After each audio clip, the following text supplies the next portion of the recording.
हमारे साथ एमपी हैं, सांसद हैं, शिवसेना शिंदे गुट से मिलिंद जी, बहुत बहुत धन्यवाद, आपका समय निकाला आपने, शुभकामनाएं, बधाई। और जो मेहनत आप लोगों ने की, जिसका भी हम जिक्र भी कर रहे थे, 70 से ज्यादा चुनावी सभाएं, जनता के साथ कांटेक्ट, कनेक्ट, शिंदे साहब का नतीजा आपके सामने है। ये उम्मीद की थी, इस रिजल्ट की आपने उम्मीद की थी सर, इतने ज्यादा?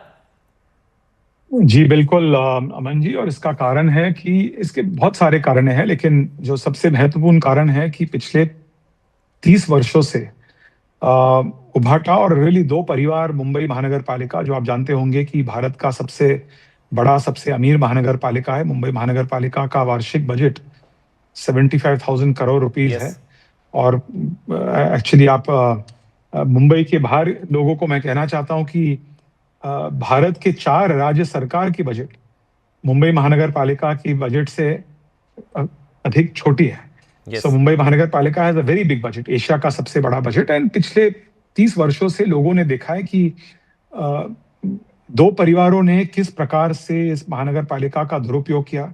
इसके साथ साथ लोगों ने देखा है कि किस प्रकार से पिछले कई सालों के लिए महायुति ने राज्य सरकार के माध्यम से और केंद्र सरकार के जरिए आम मुंबईकरों की समस्याओं को दूर करने के लिए उनको बेसिक अमेनिटीज है, बुनियादी सुविधाएं देने के लिए जो काम किया है।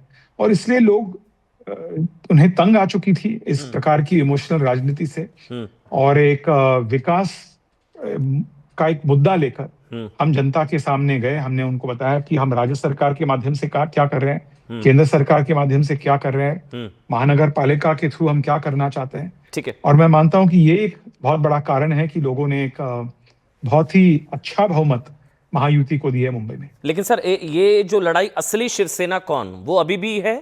क्योंकि जहां जहां शिंदे गुट और उद्धव गुट आमने सामने, वहां उद्धव गुट ने आप लोगों से बेटर परफॉर्म किया है। देखिए, महाराष्ट्र में ये बहुत क्लियर है, लोकसभा चुनाव के बाद, विधानसभा चुनाव के बाद और इन म्यूनिसिपल कॉर्पोरेशन चुनाव के बिल्कुल पहले जो नगर परिषद के चुनाव हुए थे, उसमें बिल्कुल स्पष्ट था कि रियल शिवसेना शिंदे साहब के नेतृत्व में शिवसेना है। इस बात पर कोई डाउट नहीं है जनता के मन में।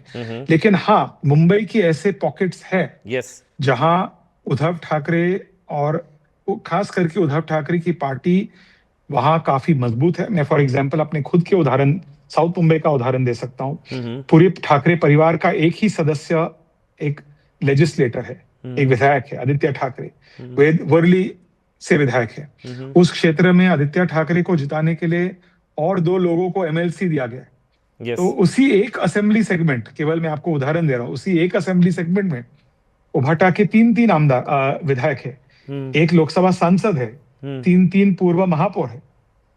सो मुंबई के कुछ ऐसे पॉकेट्स हैं जहां उभाटा अभी भी मजबूत है। मैं नहीं कहूंगा कि मजबूत नहीं है जी, लेकिन उनको काउंटर करने के लिए पहली बार 30 वर्षों के बाद, जबकि वे मुंबई महानगर पालिका को कंट्रोल करते थे, आज वो उनके हाथ से चली गई। और तो ये मुझे यकीन है कि आने वाले के 3.5-4 सालों के अंदर, राज ठाकरे लोकसभा के चुनाव साथ के आने से पहले, भी नहीं हुआ। विधानसभा चुनाव के अंदर जी 100% उन पॉकेट्स में भी जहां उभाटा मजबूत है, उन पॉकेट्स में भी हम डायरेक्टली जाकर ठीक है उन्हें कमजोर करेंगे और हमारी पार्टी को बढ़ाएंगे। एक आखिरी सवाल, राज ठाकरे के साथ आने से भी कुछ फर्क नहीं पड़ा, या आपको लगता है ज्यादा नुकसान हुआ? जो हम तस्वीरें भी चला रहे हैं, 20 साल बाद दोनों भाई साथ आए। मैं अमन जी, मैं इस पे क्यों कमेंट क्यों करूं, लेकिन मैं एक ही बात कहूंगा कि ये जो बार बार उन्होंने इस नैरेटिव का उपयोग किया कि मुंबई महाराष्ट्र से बाहर चलेगी, आप मुंबई को बचाइए, हम मजबूरी में एक साथ आए हुए हैं, जबकि 2-4 महीने पहले एक दूसरे को गाली दे रहे थे। तो जनता को उनका काम था कि वे जनता को भावुक मुद्दे की ओर में फंसाना चाहते थे, जबकि पिछले 30 वर्षों के लिए उन्होंने मुंबई करों के लिए क्या किया, क्या करना चाहते थे। यदि उन्हें कॉन्फिडेंस था कि हमने मुंबई करों के लिए बहुत कुछ किया, तो उन्हें जाके मुंबई करों को बताना चाहिए था कि हमने क्या किया और हम क्या करना चाहेंगे। उसके बजाय उन्होंने लोगों को भावनात्मक मुद्दों में फंसाने की कोशिश की, उन्हें गलत तरह से प्रभावित करने की कोशिश की, और मुंबई करों ने उनको जवाब दिया। तो ये जो नेगेटिव पॉलिटिक्स है, ये जो एक प्रकार से लोगों को डराना, लोगों को, ये इसका एक शेल्फ लाइफ होता है, एक्सपायरी डेट होता है। और महायुति का कैंपेन बहुत ही डेवलपमेंट ओरिएंटेड था। हर इशू, मतलब हाउसिंग से लेकर बेसिक अमेनिटीज, पानी तक, हर लोकल इश्यूज, सिविक इश्यूज को लेकर हमने कैंपेन की, हमने लोकल वार्ड्स तक गए कि हम ठीक सर। इस वार्ड में क्या करना चाहते हैं, मुंबई के लिए क्या करना चाहते हैं, और इसके आधार पे लोगों ने हमें वोट दिया। एक बस आखिरी सवाल, स्याही वाला स्कैम किया आप लोगों ने, जो राहुल जी ने दावा किया, या कई इंडिया अलायंस के नेता अभी भी कह रहे हैं कि स्याही लगाई थी वो मिट रही है आसानी से? देखिए, मैंने कल वोट किया और आप देखोगे तो अभी भी मेरे उंगली पे जी, we can see. Ink yes है।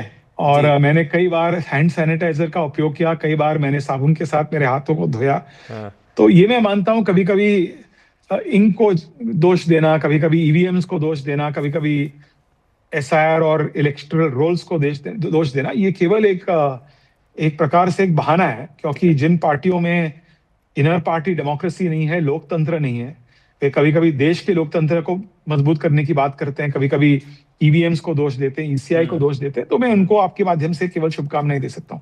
बहुत बहुत धन्यवाद मिलिंद देवड़ा, थैंक यू। सांसद। बहुत